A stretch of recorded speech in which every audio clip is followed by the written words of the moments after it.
If anyone thought the BBC apologising to the world's most powerful man would squash this row, frankly, they were wrong. Defiant on Air Force One, President Trump said he'd sue the corporation. What BBC did, nobody would even think a thing like that was done. They actually changed the words coming out of my mouth. Well, we'll sue them. We'll sue them for anywhere between $1 billion and $5 billion, probably sometime next week. To put that $5 billion into context, that's approximately the BBC's annual income from the licence fee last year. The BBC chair himself this week called Donald Trump, quote, a litigious fellow. That's perhaps putting it lightly. In 2022, Trump tried to sue CNN over what he claimed were damaging reports about him, but the case was dismissed.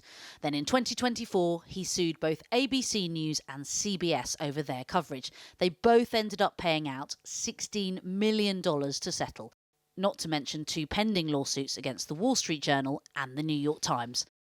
Well, I warmed to it. It's a row which has already cost the BBC, with both the Director General and Chief Executive of News resigning. The Panorama programme in question edited together 2 moments from a Donald Trump speech just before the January the 6th riots, which were actually said nearly an hour apart of each other. We're going to walk down to the Capitol,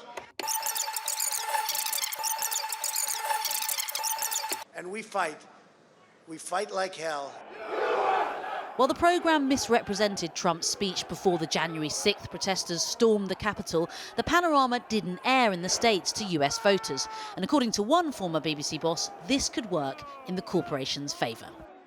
I think Trump is playing politics, and of course he has a right to be aggrieved by the way the BBC edited the Panorama programme, and he didn't even know that he'd been libelled in this way until a week or 2 ago, and yet somehow it's become the most damaging thing ever in his career. So I think we have to have a perspective here.